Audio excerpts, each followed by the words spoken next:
experience life without limits. Slowly sipping drinks to wipe away harrowing life that inhibits,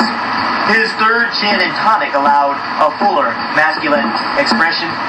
browsing the menu to forget aggression about his profession, checking his watch with faith being his spiritual security, for she was rudely late, and he was filled with sacred hostility. As this was the first date, with only picture familiarity, so he stared at the steel door for the woman of possibility, waiting for the sharp anticipated feminine long-legged dame, who claimed she had no intimate ambivalence nor sexual shame,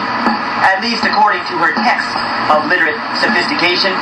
with photos she had sent with a caption of great articulation. Irreligious ribald visions danced in his perplexing head, bulging, for he had booked a private room for sneaky, flirtatious indulging, as both agreed they would take a chance by romantic dinner bravely,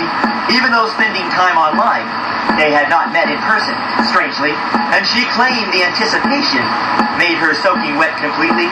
and the door opened as she looked around for her first date, discreetly, and with foresight, expectancy, she spotted him and waved politely.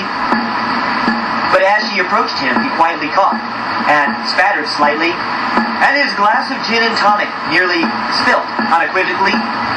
for she was not the lady in her sent photos, ultimately,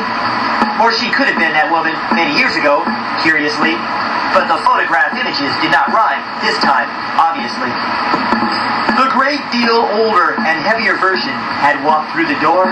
and this female that stood in front of him by the seat made him sore, for she was completely different by demeanor from the one online. But with a grin and a big belly laugh, she demanded some red wine, and he vowed not to think about the embarrassment thereafter, when he made a sharp exit while she was in a state of laughter. For she was caught up romantically in her own twisted fantasy,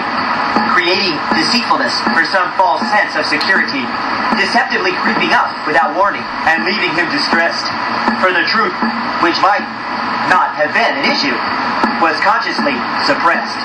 And he could say without hesitation that she got her just desserts, although not the hot apple pie or the man she thought she deserved.